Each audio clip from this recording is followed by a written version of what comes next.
하나님이 우리를 구원하신 궁극적인 목적은 과연 무엇일까요? 하나님 나라에 일이 많아서 우리를 일꾼으로, 머슴으로, 종으로 우리를 부르신 것일까요? 아니면 하나님 나라의 새로운 가족으로, 아들과 딸로, 당신의 자녀로 부르신 것일까요?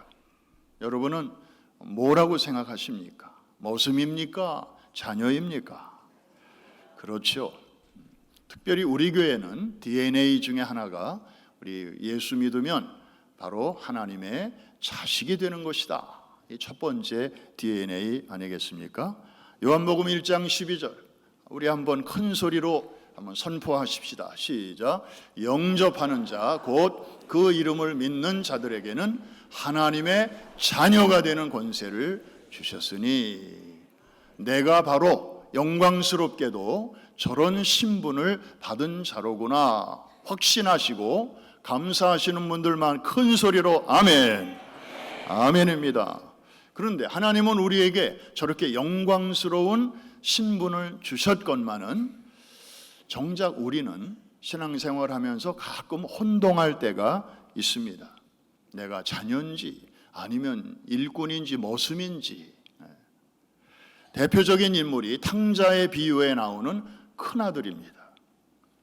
큰아들은 자기 동생처럼 집을 뛰쳐나간 적도 없고 아버지의 명령을 거역한 적도 없어요. 항상 집안에서 성실 그 자체였습니다. 그런데 나중에 그가 말하는 걸 가만히 들어보면 이게 자식의 멘탈리티가 아니고 일꾼의 멘탈리티로 그동안에 그렇게 성실하게 일해왔음을 우리는 알게 됩니다. 그래서 동생이 뛰쳐나갔을 때의 그 아버지의 슬픔을 이 큰아들은 이해할 수가 없었고, 그리고 그 아들이 다시 들어왔을 때의 아버지의 기쁨, 그렇게 신이 나가지고 송아지를 잡고 동네 사람들을 초청하고 잔치를 베푸는 그 아버지의 처사가 그렇게 못마땅했던 것이죠. 왜냐하면 일은 열심히 했는지 모르지만 아버지와의 교제가, 아버지와의 대화가 많이 없었던 것이죠. 여러분, 우리가 출애굽기를 지금 살펴보고 있습니다. 하나님께서 400년 이상 애굽에서 묶여있던 백성들을 이제 자유케 하셨습니다. 그러면 그 자녀들을 하나님께서는 또 다른 일꾼으로, 머슴으로 부리시려고 그렇게 했겠습니까? 그 모습이 너무 안타까워서 자유케 하셨고, 그래서 자녀로 부르신 것이죠. 또 다른 머슴으로, 또 다른 일꾼으로 그저 주인만 바뀌는 그런 부르심이 아니었던 것이죠. 그 증거가 있습니다. 하나님께서는 광야에 성막을 만들어 주시고 누구든지 다 문으로 들어오게 하시고, 그리고 번제단에서 근본적인 죄 문제를 해결해 주실 뿐만 아니라 물두멍을 통해서 매일 지을 수밖에 없는 그런 죄를 처리해 주신 것이죠. 그런데 그거로 끝나지 않고 그 뜰 안에 있는 서성대는 그런 당신의 백성들을 좀 더 가까이 교제하고 싶으셔서 이제는 성소 안으로 들어오라고 초대하고 계십니다. 자, 우리 그림 한번 보실까요? 광야의 성막을 위에서 이렇게 내려다 본 것입니다. 동쪽에 문이 있고, 그래서 그 넓은 문을 통하여 들어가면 제일 먼저 보이는 것이 번제단, 그죠? 제 눈에는 불이 활활 타오르고 있는데 여러분 눈에도 보이시나요? 네, 불이 아주 제법 셉니다. 그리고 번제단을 지나서 조금 더 앞으로 가면 물두멍이 보이죠. 네, 몇 발자국만 걸어도 먼지가 발에 묻고 손에 땀이 나고 또 이제 흙먼지가 생기게 되어서 물두멍에서 씻고 또 씻고, 그래야 거룩하신 하나님 전전에 한 걸음씩 나아갈 수 있기 때문이죠. 자, 저렇게 그 바깥에 있는 당신의 백성을 이제는 성소 안으로 초대하시는 것입니다. 자, 성소 안으로 딱 들어가면 그 세 가지가 보입니다. 오른쪽에 떡상이 보이고 그 맞은편에 순금 등대처럼 보이는 게 보이고, 그리고 지성소 쪽으로 보면 분향단이라고 하는 것이 이렇게 삼각형을 이루어서 우리를 기다리고 있는 것이죠. 자, 오늘은 저 세 가지 중에서 서로 마주보고 있는 두 가지만 생각합니다. 한번 따라해 주실까요? 떡상, 순금 등대. 네. 자, 이 각각은 뭘 의미하는지 우선 결론부터 말씀을 드립니다. 이 성막은 A부터 Z까지 부분 작은 실 하나, 천조각 하나, 그 다음에 나무, 그 다음에 전체적인 구조, 부품, 물건, 이런 모든 것들은 다 한 분을 가리키고 있는데 이 땅에 오실 예수 그리스도를 가리키고 있다. 그래서 제 손가락을 다시 한번 보시죠. 제가 지금 저 십자가를 이렇게 가리키고 있거든요. 그래서 제 손가락이 성막이라면 저 십자가는 예수 그리스도입니다. 여러분, 제 손가락만 바라보시면 안 돼요. 제 손가락이 가리키고 있는 저 십자가까지 같이 보셔야 되는데, 그 두 가지가 같이 보이는 분들은 성경이 열린 분입니다. 그래서 성막을 공부하면서 예수님을 만나게 돼요. 그런데 손가락만 보시면 저 십자가가 안 보입니다. 그냥 손가락만 보이는 거예요. 그래서 성막 공부를 딥답하고 열심히 연구해도 그 속에 계시는 예수님이 안 보이면, 한번 따라합시다. 말짱꽝이다. 그런 분들이 많아요. 그래서 성막의 종착역은 예수 그리스도이시다. 그래서 주님이 오시면 사람들이 그분을 금방 알아볼 수 있도록 하기 위해서 그분이 어떤 분이시며 어떤 성품을 갖고 계시고 그리고 어떤 일을 하실 것인지를 어린이로부터 노인에 이르기까지 누구라도 가방끈 길이에 관계없이 다 쉽게 이해할 수 있도록 시청각적으로 우리에게 말씀해 주시는 것이 바로 광야의 무엇이다? 성막입니다. 이해가 되시면 아멘. 그래서 이 떡상은 예수 그리스도예요. 예수님이 친히 말씀하셨잖아요. 내가 생명의 떡이다. 나를 먹는 자마다 영원히 살 것이라고 말씀하셨습니다. 그리고 순금 등대. 여러분, 저 성소 안으로 들어가면요, 좀 환할까요? 깜깜할까요? 안 들어가 봐서 모르시죠. 옛날에 혹은 최근에 영화관 들어가 보신 적 있죠? 극장 안에 처음에 딱 들어가면 어떻습니까? 깜깜해요, 진짜. 그래가지고 막 벽을 막 이렇게 짚고, 그 다음에 혹시나 또 계단에 넘어지지 않을까 하고 막 그냥 조심조심 이렇게 우리가 걸었던 기억이 있지 않습니까? 그런데 영화관은요, 조금 지나면 눈이 좀 이렇게 밝아져요. 그죠? 윤곽이 보여요. 그런데 이 성소 여기는요,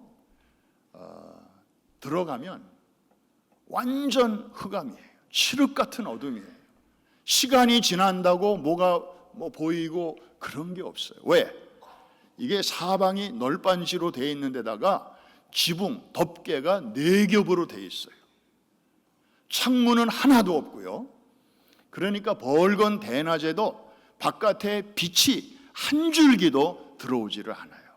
들어올 수가 없어요. 하나님이 그렇게 만드셨어요. 그러므로 이 성소를 밝힐 수 있는 유일한 빛은 바로 순금으로 만든 등대. 저거 없으면 아무 일도 못하는 거죠. 어둠 속에 어두운 세상에 빛으로 오신 예수 그리스도를 저것처럼 정말 선명하게 우리에게 보여주시는 게 없습니다. 이해가 되시면 아멘. 그리고 요한계시록에 가보면 정말 다시 오실 예수님을 정말 영원한 그 등대의 아주 하이라이트로 우리에게 설명을 하고 계셔요. 그 계시록 한번 말씀 같이 한번 읽어볼까요? 네, 같이 읽겠습니다. 시작. 그 성은 해나 달의 비침이 쓸데없으니 이는 하나님의 영광이 비치고 어린 양이 그 등불이 되심이라. 여러분, 지금 이 땅에는 있는데 그 나라에 가면 없는 것들이 많이 있습니다. 아마 박물관이나 가야 구경할 수 있는 것들이 있는데, 첫째, 눈물이 없고요, 아픈 것이 없고요, 죽음이 없고요, 그리고 어두운 밤도 없습니다. 바다도 다시 있지 않더라, 그런 말씀이 있는데 밤이 없어요. 왜 없을까요? 아까 저기 말씀하셨잖아요. 어린 양이 친히 광명 그 자체가 되시기 때문에 어둠이 있을 곳이 없는 거예요. 할렐루야. 그 영어로 한번 표현해 봤습니다. The lamb is the lamp. 한 단어만 달라요. 앞에는 어린 양, 뒤에는 등대, 램프. 그래서 계시록의 그 마지막 찬란한 그 광경을 보니까 어린 양이 친히 순금 등대가 되어 주셔서 모든 어두움을 다 물리치시고 광명한 가운데 우리 하나님 앞에서 먼저 가신 성도들 다 다시 만나게 되고, 또 다시는 눈물이 없고, 다시는 암도 없고, 다시는 사별이 없고, 다시는 고통이 없는, 다시는 밤이 없는 그런 찬란한 하나님의 나라에서 시간을 초월한 영원이라는 시간을 하나님의 가족으로 살아가게 될 줄로 믿습니다. 자, 그러면 이제 오늘 이제 본론으로 우리가 들어가야 할 시간인데요. 하나님께서는 이 문을 통하여 이 성막 안으로 들어온 당신의 자녀들을 이제 성소 안으로 초대를 하고 계시잖아요. 그러면 성소에는 누가 들어갈 수 있는가? 일반 사람들은 못 들어가고요, 구약에 보니까 제사장들이 들어갔습니다. 여기에 대단히 중요한 의미가 있는 것입니다.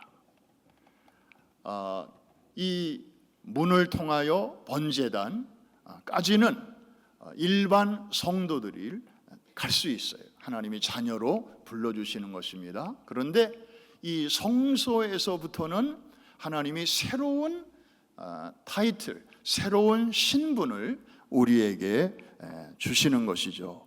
그 타이틀이 뭘까요? 한번 따라합시다. 제사장. 한 번 더. 제사장. 제사장은 다른 말로 말하면 중보자입니다. 중간에서 일하는 사람입니다. 그래서 하나님을 대신해서는 백성 앞에 서고, 그 다음에 백성들을 대신해서는 하나님 앞에 서는, 이 중간에서 이쪽도 보고 저쪽도 보고 일하고 섬기고 수고하는 이 직분이 바로 이 중보자죠. 제사장입니다. 그 우리를 제사장으로 부르시는 궁극적인 목적은 무엇일까요?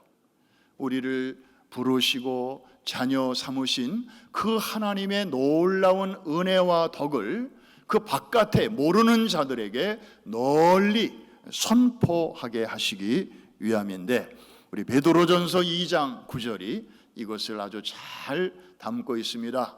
우리 같이 한번 큰 소리로 읽으시면서 제사장 한번 찾아보시기 바랍니다. 시작. 그러나 너희는 왕 같은 제사장들이요 거룩한 나라요 그의 소유가 된 백성이니 이는 너희를 어두운 데서 불러내어 그의 기이한 빛에 들어가게 하시니 아름다운 덕을 선포하게 하려 하심이라. 아멘입니까? 그래서 우리를 하나님께서는 자녀로 부르셨을 뿐만 아니라 그 다음에는 제사장으로 우리에게 또 새로운 신분을 얹어 주시는데, 많은 사람들이 앞에 거는 잘 아는데 뒤에 것은 자기 게 아니라고 생각하는 분들이 의외로 많아요. 아유, 목사님, 제사장은 우리는 아니잖아요. 그 콜링 받고 신학교 가서 선교사하고 또 목회하고 그런 분들이 제사장이지, 우리는 그냥 성도잖아요. 근데 금방 저 말씀을 읽고도 그렇게 말씀하시는 분이 있어요. 한 번 더, 베드로전서 2장 9절, 바로 여러분에 대한 말씀이기도 합니다. 다 같이 시작. 그러나 너희는 택하신 족속이요 왕 같은 제사장들이요 거룩한 나라요 그의 소유가 된 백성이니 이는 너희를 어두운 데서 불러내어 그의 기이한 빛에 들어가게 하시니에 아름다운 덕을 선포하게 하려 하심이라. 그러면 따라합시다. 나는 제사장입니다. 옆에 계신 분 얼굴을 쳐다보면서 그대가 제사장입니다. 아셨어요? 또 그 말을 듣고 또 누굴 얘기하는 거야 하고 주변을 바라보시면 안 되고, 바로 여러분을 가리키는 그런 얘기입니다. 그래요. 하나님은 우리를 애굽에서 건져내어 자녀로 삼으실 뿐만 아니라 그런 우리와 좀 더 가까이 교제하고 싶으셔서 우리를 성소로 초대하시면서 제사장으로 또 우리를 불러주신 것입니다. 그래서 오늘 설교 제목이 성도에서 제사장으로 이렇게 붙인 것입니다. 자, 그러면 우리가 성소에 들어와서 이제 제사장으로 이제 봉사를 합니다. 이 떡상을 관리를 잘해야 됩니다. 이 떡은 총 12개인데요 6개 이렇게 두 줄로 가지런히 놓습니다. 그리고 일주일이 지나면 이제 안식일이 되면, 요즘 말로 말하면 주일이 돌아오면 제사장들은 새로운 떡을 가지고 들어가서 옛 것을 내려놓고 새 떡을 거기다가 올려놓습니다. 그리고 옛 떡은 그 제사장들이 그 성소 안에서 이렇게 둘러서서 그것을 같이 나누어 먹습니다. 그 떡이 주는 힘으로 그들은 성막에서의 봉사를 또 잘 감당하게 되었던 것이죠. 여러분, 우리가 제사장인데 우리가 해야 할 일이 있습니다. 이 떡 관리를 잘 해야 하는 것이죠. 떡이 오래되어서 제때 갈아주지 않아서 떡이 굳어지게 하면 안 됩니다. 그러면 딱딱해서 나중에는 먹을 수도 없습니다. 나도 못 먹고 남도 못 먹고. 그래서 이 누룩이 없는 이 떡을 정기적으로 규칙적으로 잘 관리를 해야 하는 것이죠. 수수께끼 하나 내겠습니다. 떡은 떡인데 못 먹는 떡은 무슨 떡? 이거 어릴 적에 많이 했던 수수께끼인데 다 잊어버리셨나 보다. 그림의 떡. 그림의 떡. 요새는 추석이 되면요 사람들이 뭐 이렇게 카톡으로 인사를 주고받는데, 저한테도 이제 아직은 안 오는데 곧 올 거예요. 그러면 다 그림으로 와요. 그래서 뭐 솔잎이 다 깔려 있고 거기에 송편이 또 막 이렇게 올려져 있는데 먹을 수는 없더라고. 그런데 그런 거를 또 이렇게 주고받아요. 못 먹는 떡이죠. 그런데 이런 떡도 있습니다. 사진 한번 보시죠. 뭐 뉘집 그 손녀 딸의 아마 첫돌 잔치인 것 같은데, 뭐 흔히 볼 수 있는 풍경 아닙니까?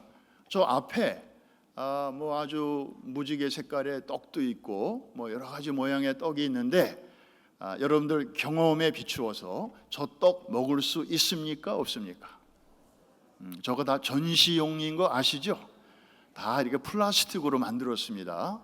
그래서 저 비즈니스 하시는 분들이 집에서 이제 저 촛돌 잔치를 하게 되면은 다 차에다 싣고 와가지고 저렇게 다 이렇게 전시를 했다가 사진 찍고 행사 끝나면 다 박스에 넣어가지고 또 가지고 갑니다.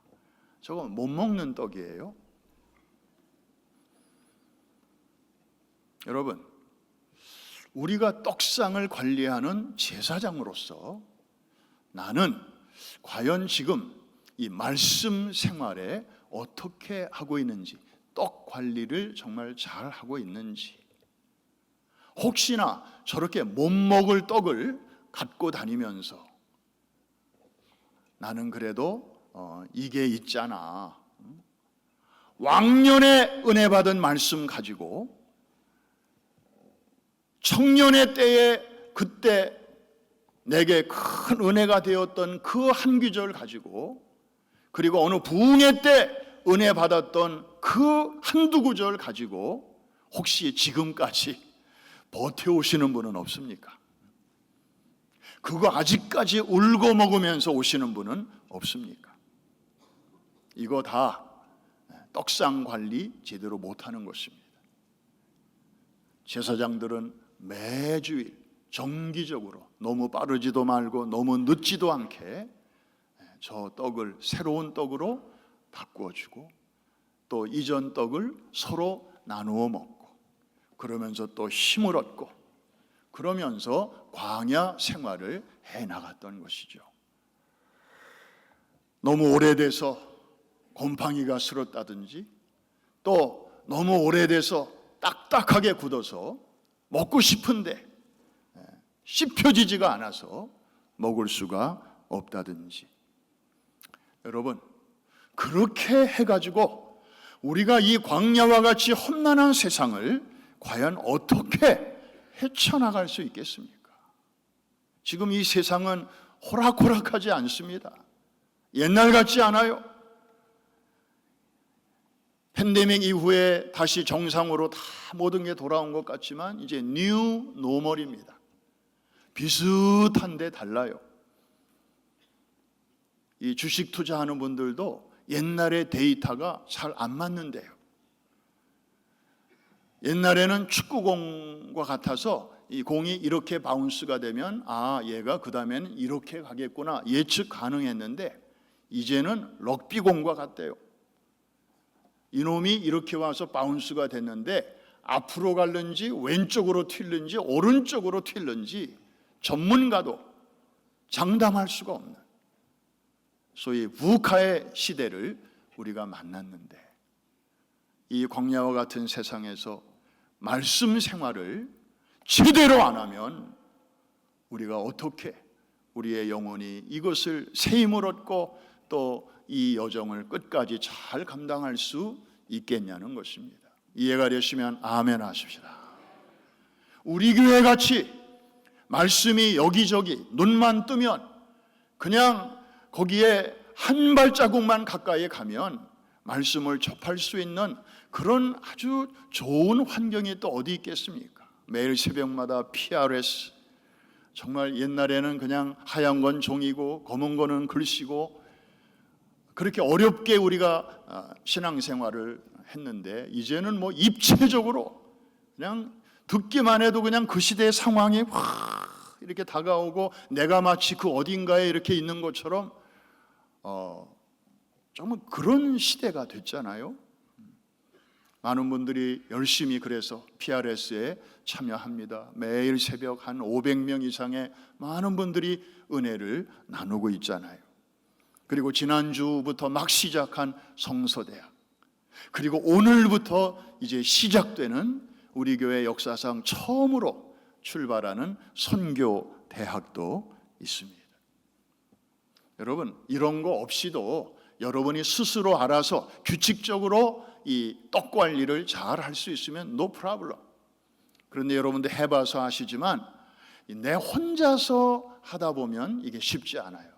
갑자기 급한 일이 중간에서 치고 들어오고 그러면 또 말씀 보는 거 미루게 되고, 또 이게 박자가 안 맞게 되고, 그 맥을 놓치면, 끈을 놓치면 그 다음에는 또 다시 이거를 메이크업 하기가 쉽지가 않습니다. 그래서 보니까 우리 성도님들도 몇몇 사람들끼리 이렇게 통도 클럽을 만들어 가지고 카톡으로 이렇게 연결해서 오늘 분량 읽었으면 아멘 하고 올리고, 그러면 저분도, 저 집사님도, 저 권사님도 다 읽었는데 나는 아직 못 읽었네, 자기 전에라도 읽어야지 하고 졸린 눈을 부벼가면서 이제 그날의 몫을 다 읽고 아멘 하고 맨 나중에 올려요. 그렇게 해서라도 뒤처지지 않고 이렇게 같이 가다 보면 어느새 또 성경 한 번을 또 이렇게 통독하게 되는 그런 은혜가 있지 않습니까? 여럿이 할 때에 거기에 나를 이렇게 걸어 놓는 것도 지혜예요. 그래서 철새들이 이동할 때, 저 남쪽으로 이동할 때 혼자서 날아가는 철새는 없습니다. 항상 떼를 지어 가는 거예요. 그래서 지치면 좀 뒤로 가서 쉬고, 그러면서 또 끼럭끼럭 서로 응원가를 불러주면서 그 45,000km를 그 철새들이 목적지에까지 쫙 가는 대장관을 우리는 가을철이면 보지 않습니까? 여러분, 이 정말 점점 더 복잡해지고 점점 더 터프해지는 이 광야와 같은 이 세상에서 여러분들의 심령을, 영성을 이 떡관리, 떡상관리를 잘 하셔서 주님이 주시는 말씀이 우리에게 공급해 주시는 그 능력과 지혜로 목적지에까지 잘 가게 되시기를 주님의 이름으로 축복합니다. 마지막 하나 또 있습니다. 등대입니다. 이 제사장들은 성소에서 이 등대의 등불이 꺼지지 않도록 잘 관리를 해야 했습니다. 이거는 촛대가 아닙니다. 양초가 아닙니다. 올리브 기름으로 불꽃이 계속 타오르도록 해야 했던 것이죠. 한국에 이원철 작가라는 분이 개인 사진전을 열었는데 그 주제가 하도 특이해서 제가 사진을 하나 좀 뽑아왔습니다. 한번 보여주시죠. 뭐 같이 보입니까? 바다가 보이고 섬이 하나 보이는데 거기 삐죽 솟아오른 게 하나 있죠. 이분의 그 액센트가 바로 저겁니다. 이분의 그 개인전 사진을 보니까 다 저렇게 삐죽 솟은 게 있어요. 등대입니다. 그런데 여러분, 이상한 거 하나 보이지 않아요? 있어야 할 게 없지 않습니까? 지금 저게 밤바다인데요, 불이 없어요. 그래서 이분의 그 작품 전시회의 주제가 뭔가 봤더니 불 꺼진 등대, 이게 주제예요. 다른 사진들도 다 섬의 모양은 다른데 등대가 있고 등대가 캄캄해요. 몰라요, 이분이 왜 그런 주제에 맞추어서 또 사진을 저렇게 찍었는지. 불 꺼진 등대, 뭔가 이렇게 좀 의미하는 게 있을 것 같은 생각이 들죠. 스위스의 신학자 에밀 브루너는 이런 유명한 말을 남겼습니다. 불은 타오름으로 존재하듯이 교회는 선교함으로 존재한다. The church exists by mission as fire exists by burning.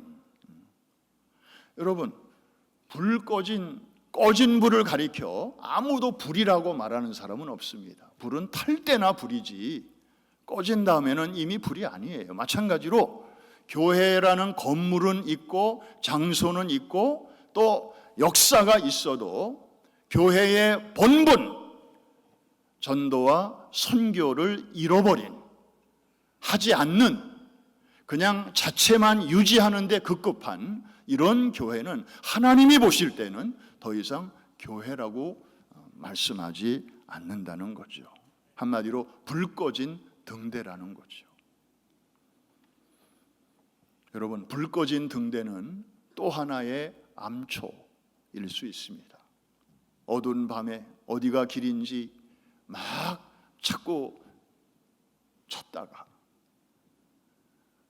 등대가 불빛이 없으니까 그냥 어둠 속에 뚫고 가다가 등대 주변에는 또 다른 바위가 있을 것이고 거기에 부딪힌다면 오히려 저 등대는 차라리 없는 게 낫지 않겠나, 그런 생각도 우리가 할 수 있지 않겠습니까? 오늘 저녁 7시에 맨하탄 센트럴 파크에서 한미 친선 문화축제가 열립니다. 서초 교향악단이 오시고 또 옌스 린더만이라고 하는, 우리는 잘 모르지만 이 예술계에서는, 음악계에서는 너무나 거장으로 알려진 트럼펫터죠. 트럼펫을 잘 부르시는 분이고, 또 K-팝의 머시 베넘, 이 래퍼입니다. 그리고 레이디 바운스, 15년 차 K-팝의 자리를 지키고 있는 아주 최장수 여성 5인조 힙합 그룹입니다. 등등 많은 정말 그 분야에 아주 최고 수준을 자랑하는 분들이 모여서 한미 간의 그런 연합과 또 그 펠로우십을 축하하는, 오늘이 인천 상륙 작전 기념일이거든요. 그래서 9월 15일에 메가더 장군을 앞세운 군대가 인천의 대한민국의 허리에 상륙에 성공함으로써 서울 수복에 교두보를 만들었던 역사적인 날을 기념하면서 오늘 저녁에 그 음악회와 또 여러 가지 다채로운 순서가 열리게 됩니다. 오늘 저녁이 그냥 평범한 문화축제처럼 보일 수 있습니다. 그러나 하나님이 하시는 일은 이제 우리가 두고 봐야 할 것입니다. 이제 시작인데 앞으로 이 414이라고 하는 어느 정도 세계적인 네트워크가 이제 깔려져 있는 그것을 타고 하나님께서 이 K-팝이라고 하는 이 세계적으로 널리 알려지고 또 아주 인기 정상에 있는 이 컨텐츠를 그 네트워크에 담으셔서 앞으로 하나님께서 어떤 또 큰 일을 행하실는지 기대가 됩니다. 여러분, 리더는 리더다, 이런 말이 있습니다. 제가 발음이 안 좋아서 좀 다시 한번 하겠습니다. 리더는 리더다. 앞에 리더는 L이고 뒤에 리더는 R인데, 그래서 이 시대의 리더는 어떤 사람이냐? 흐름을 읽을 줄 아는 사람입니다. 상황이 지금 어떻게 돌아가고 있는지, 어떤 변화가 지금 일어나고 있는지, 물이 지금 들어오고 있는지, 물이 나가고 있는지. 여러분, 물 들어올 때 어떻게 하라고요? 그 다음은 또 이 지방에 따라서 표현이 또 조금씩 다른 것 같으네요. 자, 물 들어올 때 노저어라, 뭐 배저어라, 뭐 맞아요. 물이 막 지금 들어오고 있는데 아직도 해변가에 원두막에 앉아가지고 그냥 화투만 치고 있으면 어떡하겠습니까? 놀다가도 좀 쉬다가도 물이 딱 들어오면 어이쿠 때가 왔구나 하고 이제 부지런히 그물 챙겨서 나가야 되는 것이죠.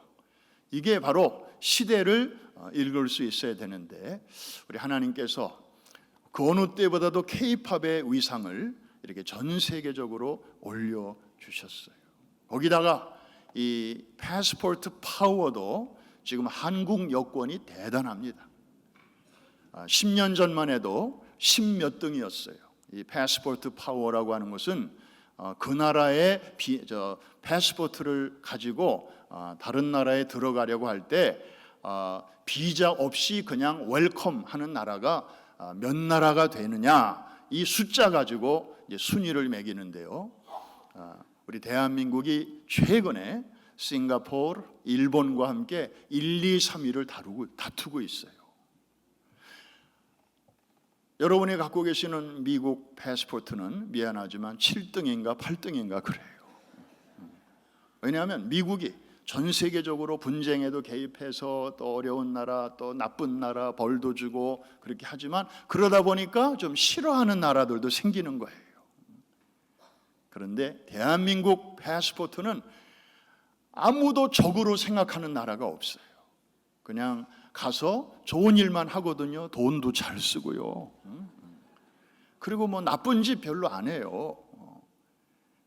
그러니까 그냥 모아된 웰컴 하는 거예요. 하나님이 대한민국을 왜 이렇게 띄워주시는 걸까요? 어디든지 갈 수 있게 하시고 또 K-팝의 인기가 하늘을 찌르게 하시고 도대체 왜 하필이면 지금 이런 때에 이렇게 우리를 올려주시는 걸까요? 대한민국이 정치를 잘해서요? 아우 정치 진짜 진절머리 나요. 이야 정말 대학 나오고 대학원 나오고 박사학위 받고 뭐 이런 사람들이 국회에서 서로 주고받는 대화를 보면 완전히 유치원 수준이야. 유치원 수준. 다 잘하고 있는데 제일 못하는 게 정치예요. 그런데도 하나님이 막 띄워주시는 것은 한번 따라합시다. 뭔가가 있다. 하나님의 고차원적인 히든 커리큘럼이 반드시 있는 줄로 믿습니다. 오늘 저녁 모임은 하나님이 앞으로 펼치고자 하시는 그 일의 아주 작은 시작일 수 있습니다. 금년 12월에 또 브라질에서 K-팝과 함께 선교의 프로젝트가 지금 물밑에서 준비되고 있는데 또 하나님이 또 어떻게 사용하실지 모르겠습니다. 작년인가요? 재작년인가요? 브라질에서 미국의 마돈나가 왔는데 100만 명이 넘는 브라질 사람들이 모였대요. 마돈나가 지금 연세, 춘추가 어떻게 되는지 봤더니 65세입니다. 할머니예요, 할머니. 그런데도 그 이름 듣고 사람들이 그냥 모이는 거예요. 그런데 우리 대한민국의 K-팝 젊은이들이 이제 그곳에 가서 뭐 콘서트를 한다고 할 때에 어떤 반응이 일어나게 될 것인지 따라합시다. 두고 보면 안다. 여러분 기도해 주시기를 바랍니다. 기대해 주시기를 바랍니다. 기다려 주시기를 바랍니다. 지금까지 우리 414이 축구 선교, 뮤지컬 선교, 파워하우스 선교, 컨퍼런스 뭐 등등 많은 다채로운 프로젝트를 통해서 전 세계의 15세 이하의 다음 세대들에게 피 묻은 복음을 전하는 일에 여러분들이 힘써 오셨습니다. 많은 열매가 있었습니다. 하나님의 영광 받으셨습니다. 그런데 여기에 이제 K-팝이 탑재되면 이것은 완전히 기관총 수준에서 이제는 핵무기가 얹어진 것 같은 그런 놀라운 복음의 영향력과 임팩트가 실리게 될 줄로 믿습니다. 될 줄로 믿습니다. 여러분들이 기도해 주시면 기도해 주신 만큼 하나님께서 또 역사해 주실 줄로 믿습니다.